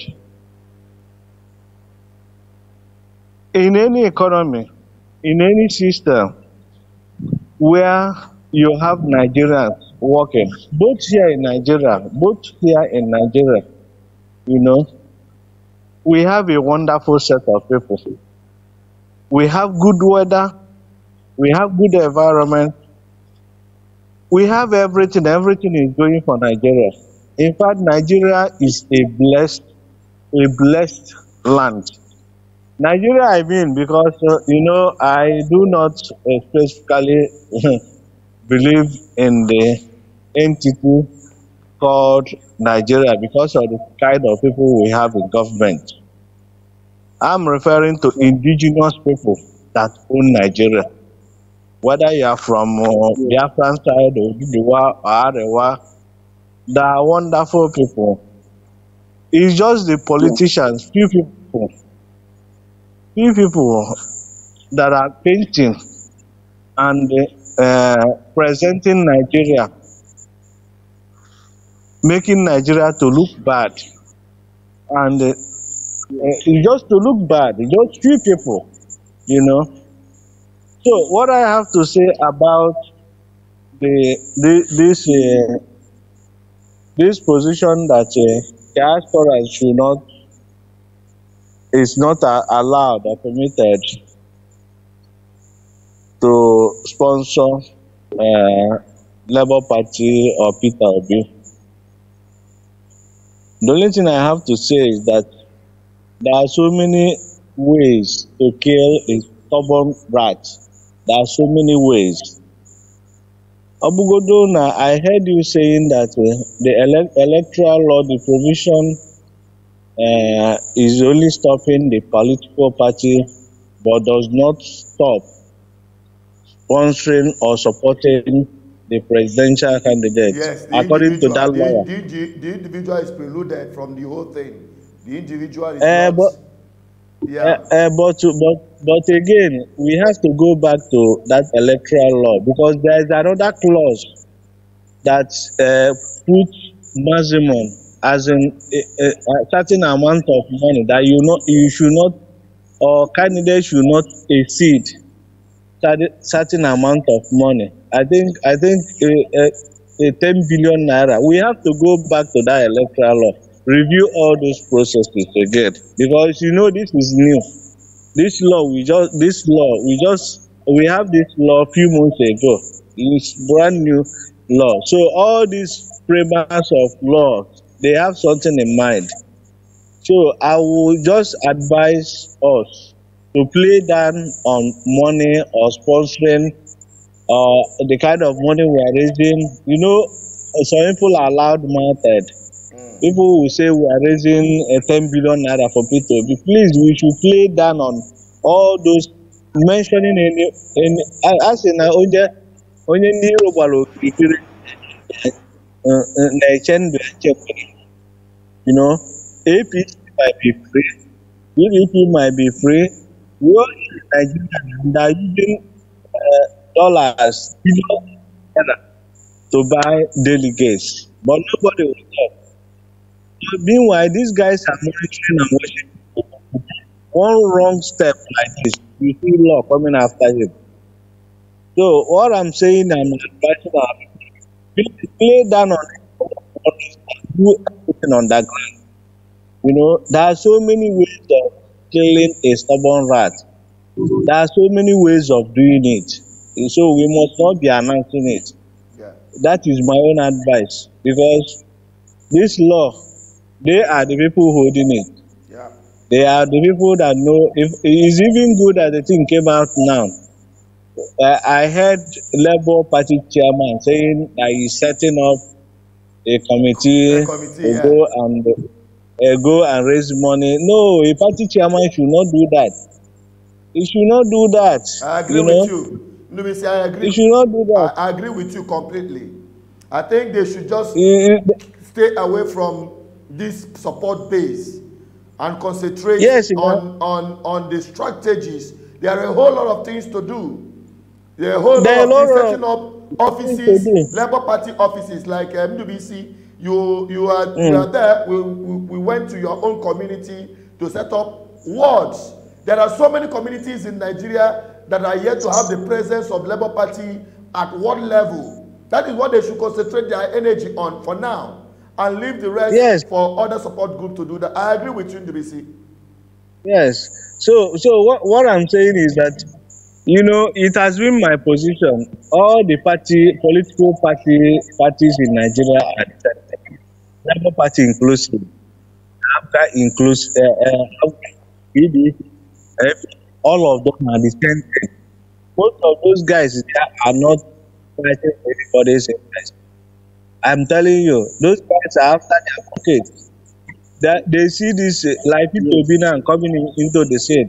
They are seeing him as a cash cow, as an opportunity to make money, to feed their pockets. You know, when you see certain characters there, it will amaze you. It will amaze you. You knew we had that experience when we played the politics of Biafra UPP. Of course. You knew what happened there now. The people I nominated, even among us, the Biafran agitators that I nominated to go into UPP, the people I nominated went in there and started making money, started extorting money from people. When we were ready to move out, we said we will not continue to play the we are bowing. We issued press release. We invited those guys to go out to the party politics stuff. But you didn't know. They say no. Besides, they started making 1 million naira, 5 million naira. One of them I nominated Friday.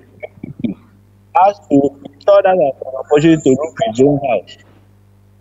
In politics, very few people goes with principle. Very few people have principle. Very few people can see money like this and still stick to and still maintain their sanity. Yes. It's only me and you, Chinedu.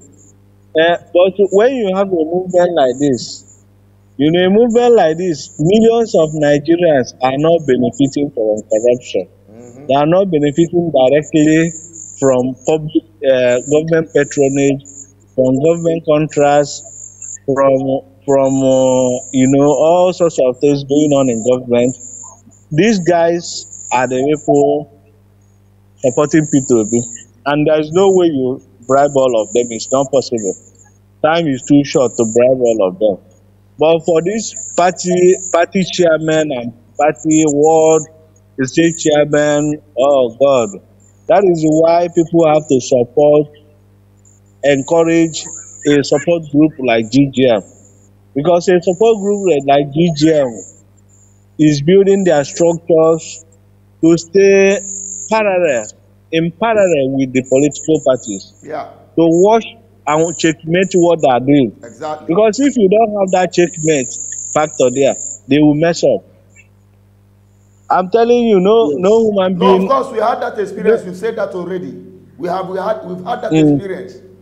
So we know the character of some people who are positioned or career politicians. They go into political parties to take positions during election. They cash out. That has been the mindset of. But we are going to change that narrative, and that is part of the efforts GGM is also putting on ground. That is it, Chile. I want to conclude by saying that we still have, but good people, this time they are not in the political space. The outsiders. And those core politicians will never give the good people opportunity to come close. Once the Occupy youth leader, women leader, chairman of a ward, they will sit tight. If you are coming around like this, they will see you as a threat, So that is why this Peter Obi movement cannot be truncated, because so many support groups are everywhere, scattered all over Nigeria, supporting him. As at the time GGM registered as a support group with Labour Party, I think our registration number is 287, meaning that so many other support groups have already registered. So with this support group factor there, it will not be easy for Labour Party to play any foul game. That is the point I'm making. So I'm encouraging our brothers in diaspora to look into, because it's not about P2B. Like my brother there from Canada, I want to tell him, this movement is not all about P2B.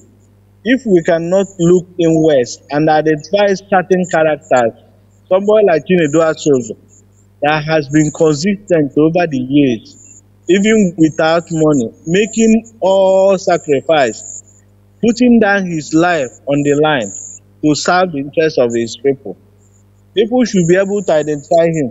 People should be able to say, Chinedu, you ought to go to Senate and speak for us the next 4 years. Let's start preparing you. Even as we are putting our eye on P2B, we should be able to identify certain characters, ambassadors of good governance ministries. We should start preparing them to take over the political space. What this P2B movement has offered us is a brand new political movement that has given people opportunity to come into the political space. So let's hijack it. Let's stop this mentality and idea of building personality. Let's build institution. Because building personality, if you build personality like this, anything can happen. What if the person does something else along the line? What is their fallback situation? Yeah. So fallback situation is that as you are driving a course like this, don't always put all your eggs, all your eye on that person.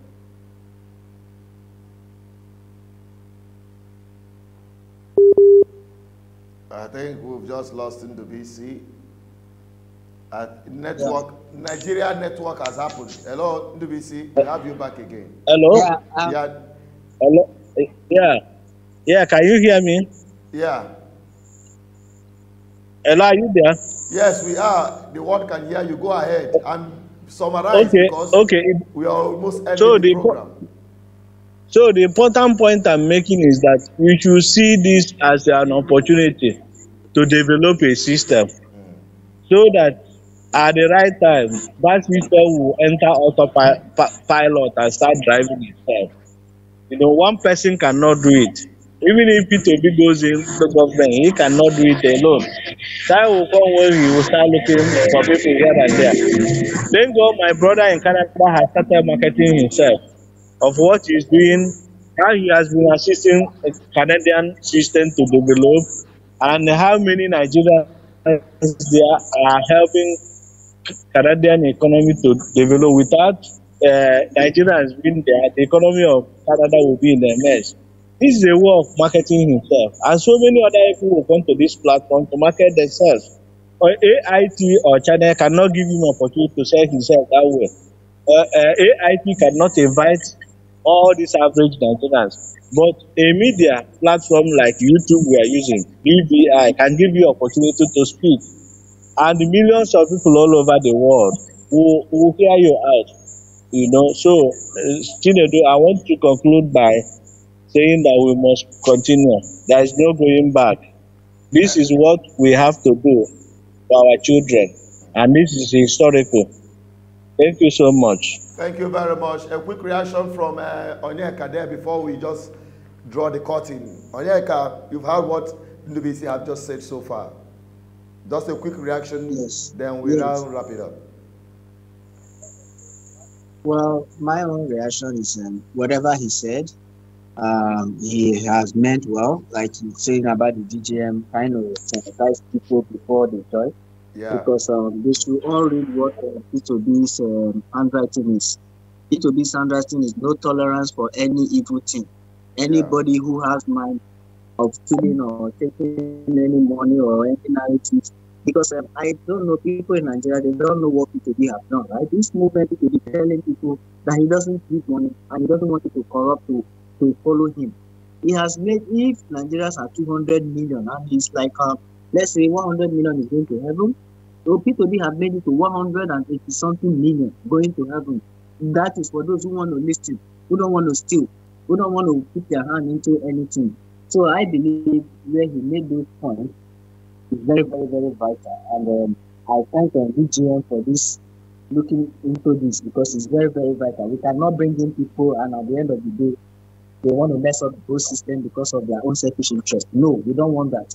We want the motto of which P2B represent to follow. Because that is how it is everywhere in the world. Nobody is paid to do anything because we have enough. So this is what we are trying to do. And that is why we are thanking someone like you who have given us this opportunity to air our view, because we continue to sensitize people, talk to them so that they will understand. Like he said before he left, I know how many people I have talked with, the white people. I can't count them, both Philippine, everybody. I am a teacher, so my first time I teach. I come in online, I teach people. So, like, put them back to the society. They don't have jobs, and the government gave us a platform. I teach people, put them back to work. That is what I do. And I still go for my work. This is a way of sensitizing people, helping people. And we have also volunteered that for future be that if you become the president of Nigeria, we are going to do that. I'm going to have my platform, teaching people, putting them back to the refinery. This is what we are going to do. Those people who can't go to school, everybody must not go to school. If you don't have the knowledge, but we can practically teach you and you know what you are going to do so that you can take convert money for yourself. So these are the things we are saying. And I'm thanking you for this privilege given to me. And as I told you, I'm not going to relent for this movement. I'm going to shout everything it takes for us to do. I know the Canadians, they are not sleeping. People in Nigeria might be sleeping, but the way people in abroad is not sleeping is giving them joy and everything. And the great thing I have to point out is for this one that you are doing this and looking into people, because we don't know everybody. As our faces are different, so also our heart and our mind our desires are different. What we are going to do are different. Okay, Odeka, hold on a little bit there, just a second. Let us take the last caller, then we just close it. Hello. Hello, okay. Good evening. Good evening, your name and where you're calling from. Please speak louder a little bit so we can hear you. Okay, my name is Chimelo. I'm calling from Lagos. Precisely. You are who? You're calling from Lagos? Yes, I'm Chinelo by name, calling from Lagos. All right, go ahead. What's your submission? Okay, what I want to say about everything that has happened, I just want to encourage our brothers, those ones that stay in Canada, especially the one that was talking, because I was actually watching it on tele. So what I want to say is just that we Igbos, we're supposed to be united. Let everybody buy this idea of Peter Obi. Because if you check what is going on, it's like other tribes are coming together to fight our fight. The fight that we have been hoping to fight alone, people are coming from every part of Nigeria to fight our fight. So I'm just trying, not only in Canada, even in Nigeria, let our word be one. Let's speak one. Speak Peter Obi, and that's final. That's what we want to do, so that our voice will be heard. So I encourage everybody to be obedient. Let's just be obedient, so that we can get it right. So that Igbos will even have a voice. Here in Lagos State, you listen to news, you go to places, markets, and everywhere, you find out that we are being intimidated in everywhere. You go to the market, you cannot talk. You go to the working place. I work in MTN. I know what I suffered, even when I came out on top. But they did not employ me. Rather, instead of employing me, they now made us to be a contract staff, a Yoruba man. We're not supposed to be.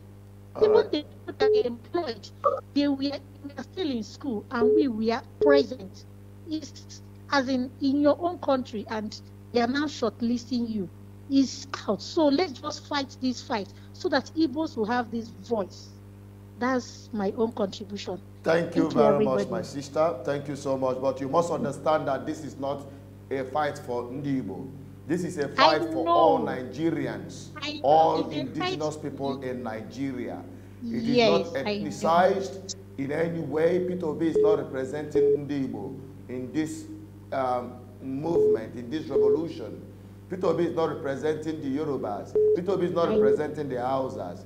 Peter Obi is representing the millions of suffering Nigerians. Thank you very much for being part of this program. Let us quickly take one last call for this program. Hello, that's our friend. That's one of us also residing in London. Emeka, you're welcome on the program. Yes, Chinet, I really admire over the years. Emeka, please increase your volume so that we can hear you properly. He's reaching us from London. Go ahead. You hear me? Can you speak up a little bit? I'm trying to speak up. Yeah, I said, hear me now. Is it better? Is it better? I told you. Emeka, we can barely hear you. We can barely hear you. Can you hear me now? Is that better? Sorry about that, but you have to check your audio, your mic. We can barely hear you. Can you hear me now? Is it better?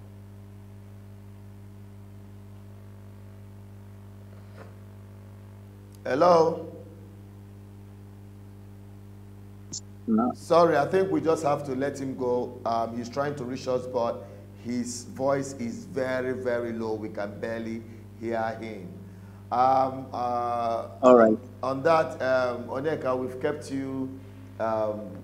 It's almost 2 hours now. We are on this program. You can conclude with what you were saying before the calls came in, so that we can call it. Yeah. So in conclusion, I would draw the conclusion using what the other lady was saying. It is not a political for Ndibo. It is not for Hausa. It is not Yoruba. It is for a good Nigerians. Wherever any Nigerians are, this is not tribal. It's not a tribal sentiment. It is not. It is my turn. It is not. I have so much money. It is who is going to do the right thing. Who is going to do the right thing? Because it's only in Nigeria that you see a president or a governor coming, people will start running. They will be using sticks to break people's head. They don't do that here. So that's what we are saying. We need a man who can do the right thing. So that is the summary of everything that I want to say for today. All right. Okay. I think Emeka has come back with a better audio. Emeka, hello. Yeah, is that better? Can you hear me now? Okay, go on. Yes, Chinedu, to be quite honest with you, I'm really pleased on what is happening in Nigeria at the minute. And I truly admire what you have been doing over the years.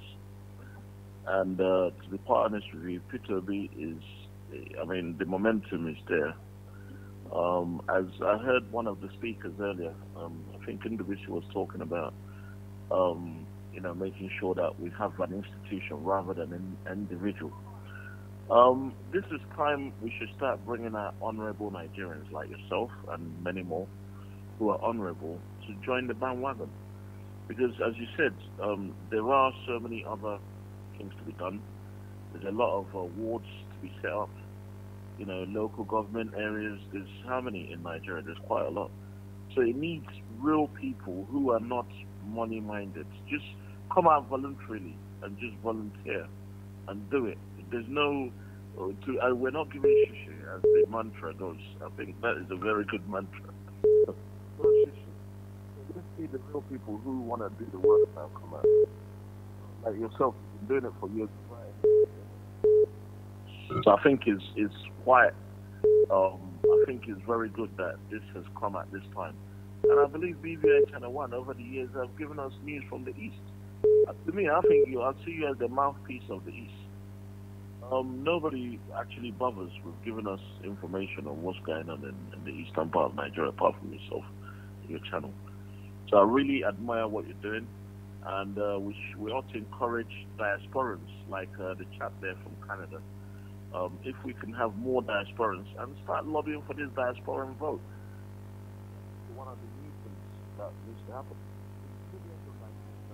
Okay, Emeka, I think we've gotten what you said so far. Yep.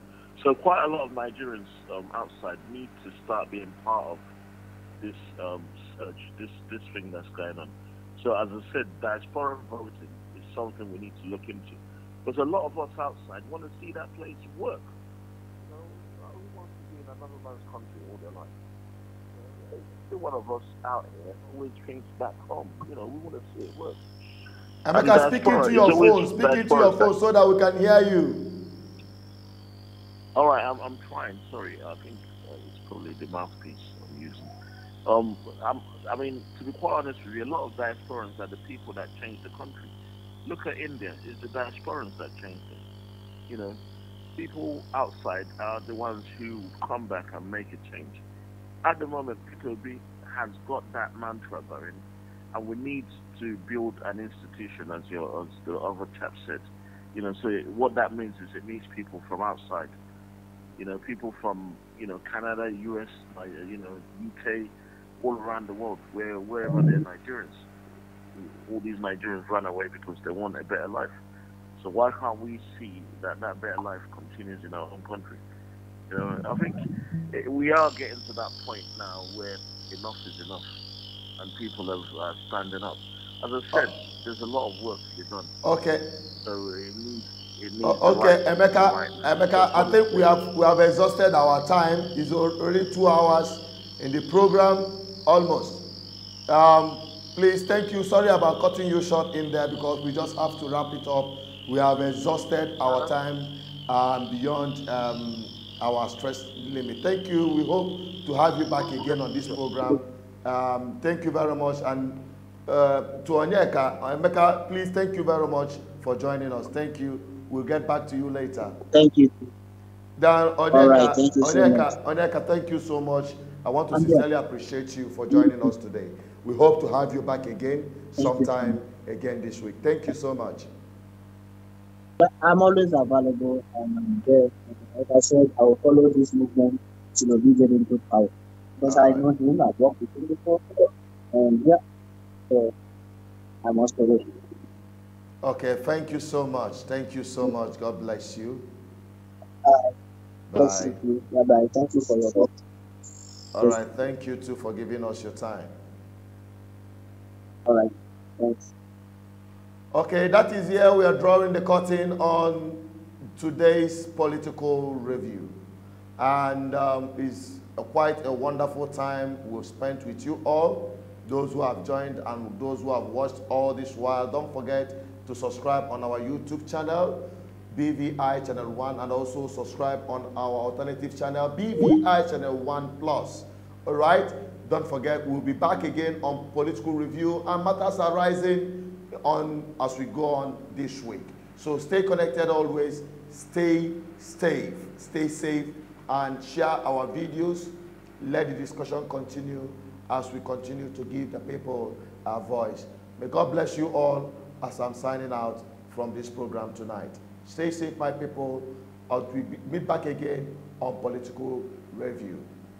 Nigerians who are victims of impunity in government by corrupt political class are fed up.